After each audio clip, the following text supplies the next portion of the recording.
In the days when judges ruled Israel, there was a famine in the land. Bethlehem, the house of bread, was empty of grain, and hunger gripped the people. In a desperate bid to survive, Elimelech, a man of Bethlehem, took his wife Naomi and their 2 sons, Mahlon and Chilion, and left the promised land for the distant country of Moab.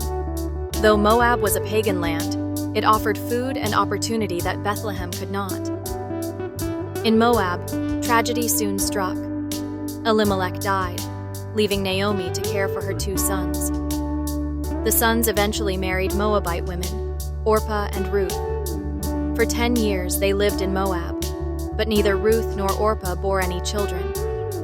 Then, like a dark cloud descending, more sorrow came. Both Mahlon and Chilion died. Naomi was left without husband or sons, and her future seemed bleak. In that culture, a widow without male support faced poverty and insecurity. Naomi heard that the Lord had visited his people in Bethlehem, and the famine was over. The grief weighed down on Naomi, and she felt abandoned in a foreign land. She decided it was time to return to her home in Bethlehem, where she hoped to find comfort among her people. One day, Naomi called her daughters-in-law to speak with them. "My dear daughters," she began, her voice weary, "I am going back to Bethlehem. I have nothing left to offer you, and you are still young. Go back to your families, marry again, and find happiness." Orpah, with tears in her eyes, kissed Naomi and, after much hesitation, returned to her family. But Ruth, her heart full of love and loyalty, refused to leave Naomi. "Do not urge me to leave you or to turn back from you," Ruth said with determination. "Where you go, I will go, and where you stay, I will stay. Your people will be my people, and your God my God. Where you die, I will die, and there I will be buried." Naomi, touched by Ruth's devotion, realized that Ruth was firm in her decision. Together, they set off on the long journey to Bethlehem, with Ruth leaving behind her homeland, her people, and her past. The road was difficult, but Ruth's heart remained strong, and her loyalty to Naomi unwavering. As they entered Bethlehem, the townspeople were surprised to see Naomi. The women whispered among themselves, "Is this Naomi? Could it really be her?" Naomi, her heart full of bitterness, responded, "Do not call me Naomi, which means pleasant. Call me Mara, for the Almighty has dealt bitterly with me." Though Naomi had returned to her homeland, her heart was still burdened with the loss of her husband and sons. She felt empty, with no future to look forward to. Ruth, however, was full of hope. She knew that with faith and hard work, they would find a way to survive. The days passed, and soon the barley harvest began. Ruth, seeing the need to provide for both herself and Naomi, decided to go to the fields and glean behind the harvesters. Gleaning was a humble task, where the poor would gather leftover grains that fell to the ground after the harvesters had passed. Ruth chose a field and worked tirelessly from morning till evening, gathering whatever she could. Little did she know that the field belonged to a wealthy and kind man named Boaz, a relative of Naomi's late husband. As Ruth worked, Boaz noticed her from a distance and asked his foreman, "Whose young woman is that?" The foreman replied, "She is the Moabite woman who came back with Naomi from Moab. She has been working hard all day, gathering barley to provide for Naomi." Boaz, moved by Ruth's dedication, approached her. "Listen, my daughter," he said kindly. "Do not go and glean in another field. Stay here with my workers. I have told the men not to harm you, and whenever you are thirsty, feel free to drink from the water jars the men have filled." Ruth, surprised by his kindness, bowed low to the ground. "Why have I found such favor in your eyes, that you notice me, a foreigner?" Boaz replied, "I have heard all about what you have done for your mother-in-law since the death of your husband, how you left your family and came to live among a people you did not know before. May the Lord repay you for your kindness, and may you be richly rewarded by the God of Israel, under whose wings you have come to take refuge." Ruth was deeply touched by Boaz's words and thanked him. That evening, Boaz instructed his workers to leave extra grain for Ruth to gather. He wanted to make sure that she and Naomi had enough to eat. When Ruth returned home with her arms full of grain, Naomi was astonished. "Where did you glean today? Where did you work?" Naomi asked in amazement. "Blessed be the man who took notice of you," Ruth replied. "The name of the man I worked with today is Boaz." At the mention of Boaz's name, Naomi's face lit up. "The Lord bless him," she exclaimed. "He is one of our relatives, a guardian redeemer for our family."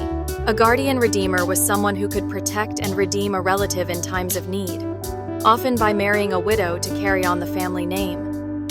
Naomi saw this as a glimmer of hope for both herself and Ruth. She advised Ruth to continue gleaning in Boaz's field, where she would be safe. Day after day, Ruth worked in the fields of Boaz, and each day, Boaz continued to show her kindness. He admired her hard work, her loyalty to Naomi, and her gentle spirit. Naomi, watching all this unfold, began to form a plan in her heart. One evening, after the harvest had been gathered, Naomi said to Ruth, "My daughter, I must find a home for you, where you will be well provided for. Tonight, Boaz will be winnowing barley on the threshing floor. Wash and perfume yourself, and put on your best clothes. Then, go down to the threshing floor, but do not let him know you are there until he has finished eating and drinking. When he lies down, note the place where he is lying. Then, go and uncover his feet and lie down. He will tell you what to do." Though Ruth was unsure of the plan, she trusted Naomi's wisdom. That night, she followed her mother-in-law's instructions carefully. After Boaz had eaten and drunk, he lay down at the far end of the grain pile and fell asleep. Quietly, Ruth approached him, uncovered his feet, and lay down. In the middle of the night, Boaz was startled and turned over, realizing that a woman was lying at his feet. "Who are you?" he asked. "I am your servant Ruth," she replied. "Spread the corner of your garment over me, since you are a guardian redeemer of our family." Boaz, deeply moved by her words, said, "The Lord bless you, my daughter. This kindness is greater than that which you showed earlier. You have not run after the younger men, whether rich or poor. And now, my daughter, do not be afraid. I will do for you all that you ask. All the people of my town know that you are a woman of noble character." However, Boaz knew there was a closer relative who had the first right to redeem the family. "Stay here for the night," he said.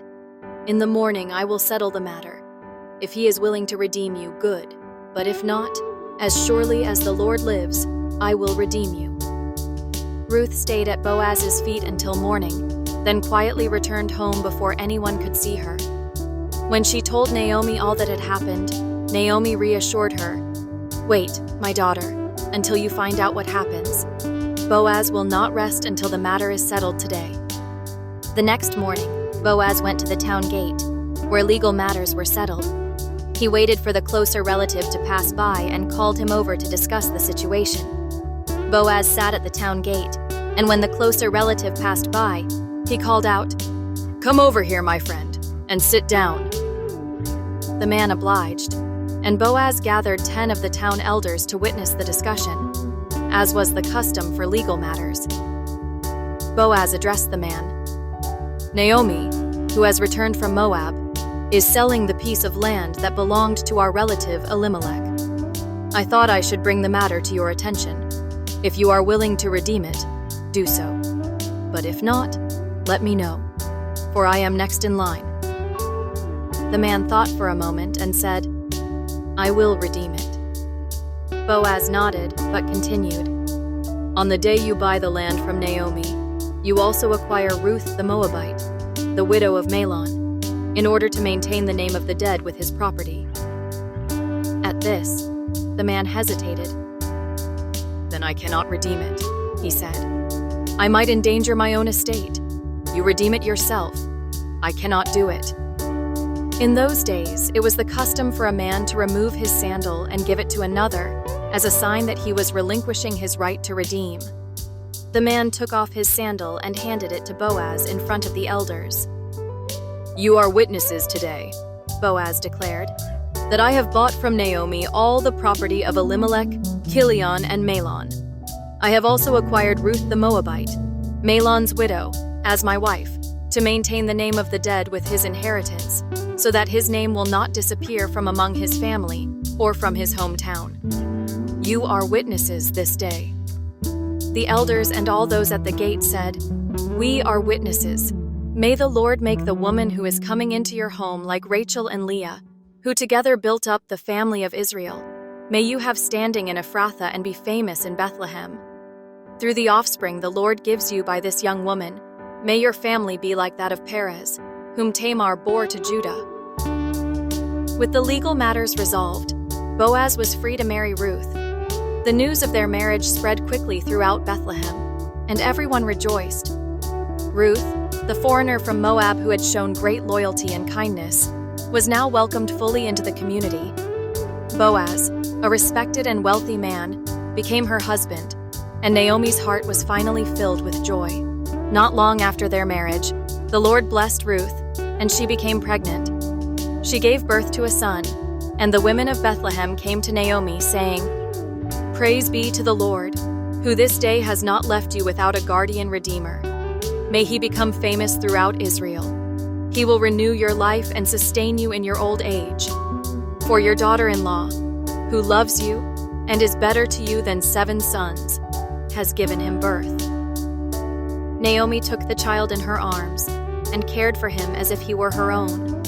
The neighbors named him Obed, saying, "Naomi has a son." Obed would grow up to become the father of Jesse, who would be the father of David, the greatest king of Israel. Though the road had been difficult, Ruth's loyalty and faithfulness had led to blessings beyond measure.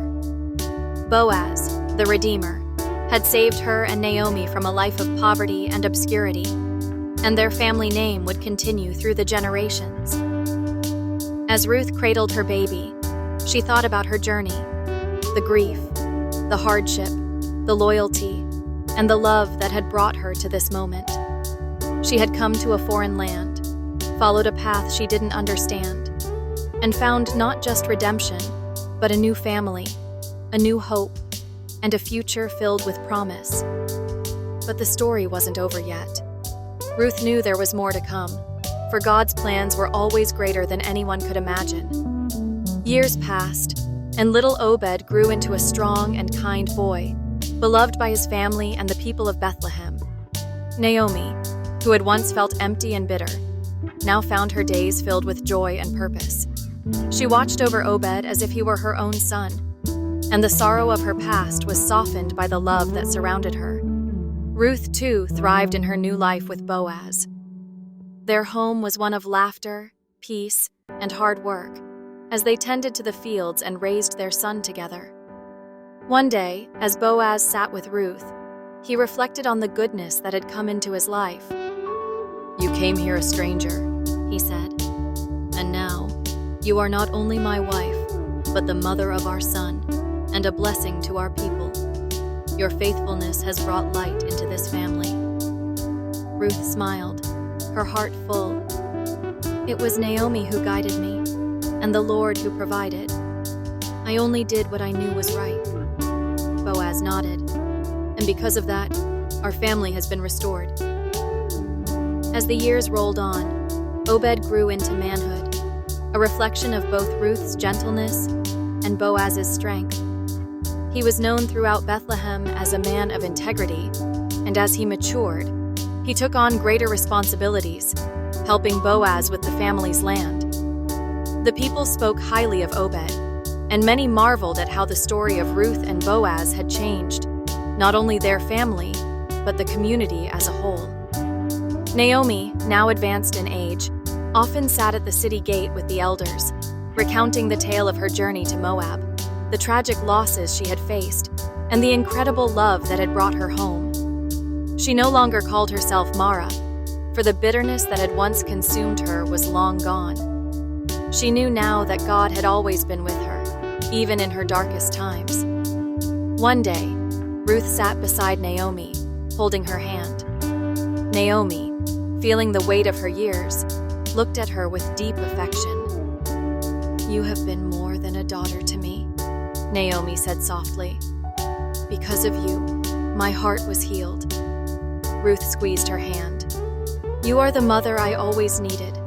I will be forever grateful for the wisdom and love you have given me."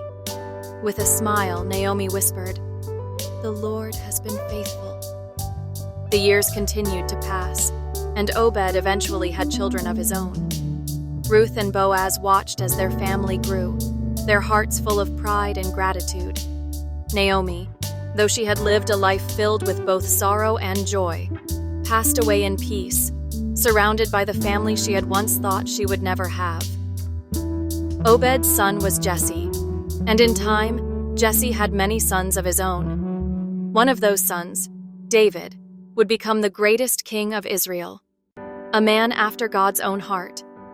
Through David, the lineage of Ruth and Boaz would extend far beyond their humble beginnings, and through their descendants, the ultimate Redeemer, Jesus Christ, would be born.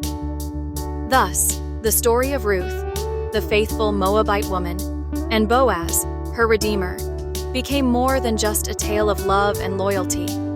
It was a story of redemption that stretched across generations, touching lives in ways no one could have imagined. Ruth's journey from Moab to Bethlehem had set in motion a plan far greater than she could ever have dreamed. And so, the legacy of Ruth and Boaz lived on, not just in the fields of Bethlehem, but in the hearts of all who heard their story.